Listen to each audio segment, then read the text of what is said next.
The Leasehold and Freehold Reform Bill made it into the bill on the 24th of May. We're going to talk about what that means for leaseholders. Welcome to Property Insight. My name is Neil Harding. And my name's Mark Ashworth.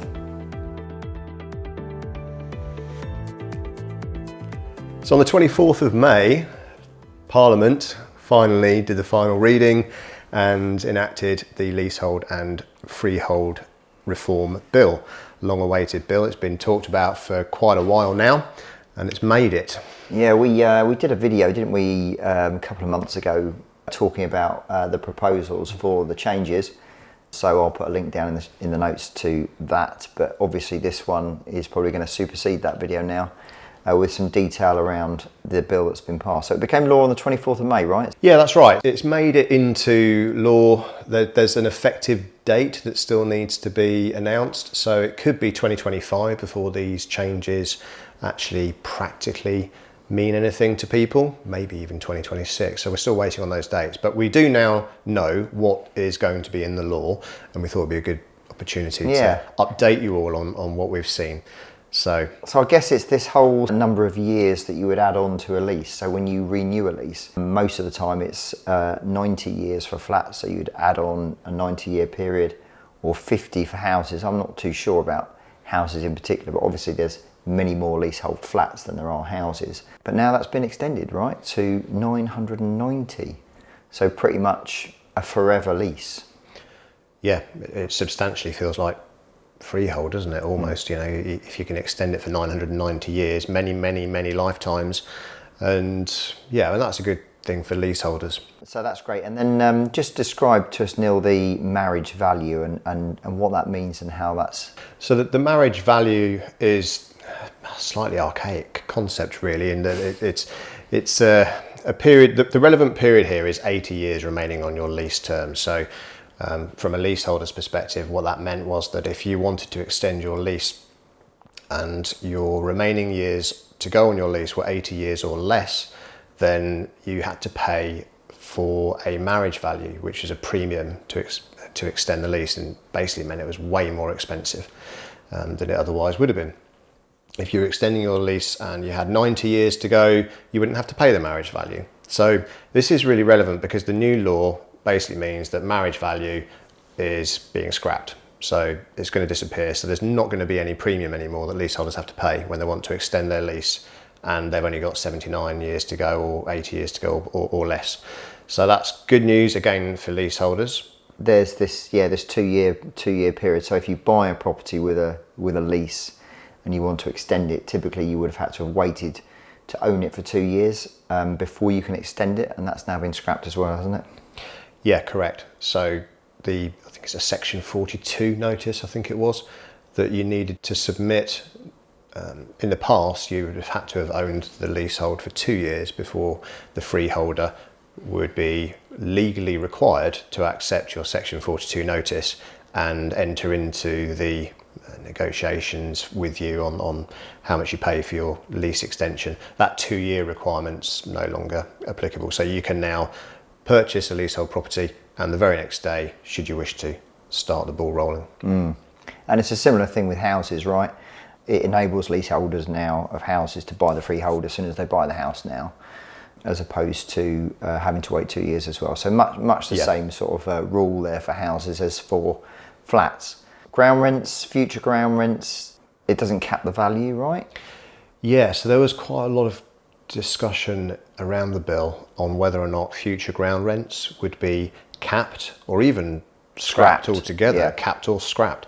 And in actual fact, this is an important part of the bill that pretty much was shelved and put to one side and didn't make it through. So ground rents haven't been scrapped or capped. So ground rents can continue to increase, and this can cause particular issues for people that have so-called doubling of ground rent clauses in their leasehold contracts. So sometimes leaseholds include a clause that say that the ground rent will double every 10 years or double every 20 years or whatever it may be. Sometimes it's increased with RPI or whatever it may be. But the thing is, the doubling clause can make it quite difficult to get a mortgage. Can do. But anyway, that's not been included in the bill, so ground rents will continue for foreseeable future at the moment anyway. There was in property circles a strategy that some investors would take, which they would buy, short lease properties, flats in particular, and use their experience and knowledge and expertise in order to extend those leases and actually get some pretty good deals on them. So does that really mean that is still a strategy? I'm guessing it's probably going to be, yeah. It's an interesting one, isn't it? It might be. I'm not sure. I think it remains to be seen. But yeah, you're right. So it's a complex area, perhaps made a bit more simple now. And so is there still the value in people going out buying short leases? Eventually the world will know that it's fairly straightforward. It's supposed to also be cheaper to get. That remains to be seen as well. But hopefully there'll come a time when it's cheaper and quicker and easier to get leases extended. So if that's the case, is it just going to be a case of, well, this lease has got 50 years on it, so it's worth 10 grand less than a lease that's got 100 years on it? There's not a lot of difference. If the cost of extending that lease is 10k, it's just reflected straight in the price of the property, pound for pound. So there's no sort of premium or discount that you can get for that strategy, maybe. It does make you wonder if it's a blanket 990 year lease extension on all properties. It does make you wonder whether there'll be fixed fee type lawyers out there offering a fixed fee service to extend the lease, and it might actually become quite competitive and actually quite inexpensive if that competition increases, because it might not really be that much work to do it. And whereas before there was a lot of, we'll have to check with the freeholder, there has to be an agreement, and then if there's not an agreement, it goes to mediation or whatever they call it. If that's been taken out of the equation, then it might just become a lot easier and faster. And I guess, as you say, time will tell with that. But I guess generally speaking, all round, it's good news for leaseholders, not so great news for freeholders, I guess. If you've got an imminent lease, like waiting to be extended, what's the general advice? Are we saying that it's probably better to wait, or do we want to get that new lease into action now? Yeah, I think the obvious question comes, doesn't it? Like, well, what should I now do then, given this bill that's been put into Parliament and is going to be law? What should I do? I think if you've got a lease that is less than 80 years, I think it's fairly clear cut. I think personally that if you want to extend your lease, I wouldn't do it now. The marriage value has been scrapped. It should be cheaper for you to do it in 2 years' time than starting the process now. So I would wait. If nothing else, you're going to extend the lease and you're going to get 990 years, not just 90. So you'll never have to do it again, and neither will your grandchildren, sort of thing. So there's some sense in that. I guess I wonder what reflection that's going to have on lenders, because lenders typically, stuff filters through to lenders, sometimes slowly, sometimes it's quick, but they may see that with this on the horizon that they may be a little bit more, let's say, flexible with their products with regard to whether or not they'll mortgage a property with an 80-year or under 80 years lease. True. Because typically at the moment, there's been a bit of a difficulty, shall we say, getting mortgages with flats with certain lease years left. Yeah, it's a really good point. Mortgage availability in the mortgage market and how they respond will be a really interesting one to watch. Yeah. The general advice is, if you can hold on, definitely hold on.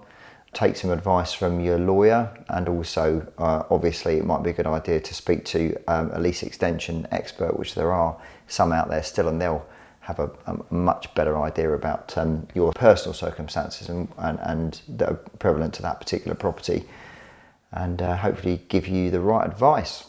I think that just about wraps this one up, Neil. So thanks very much for watching. Please like, share and subscribe to the channel for more content like this, and we very much look forward to seeing you on the next one.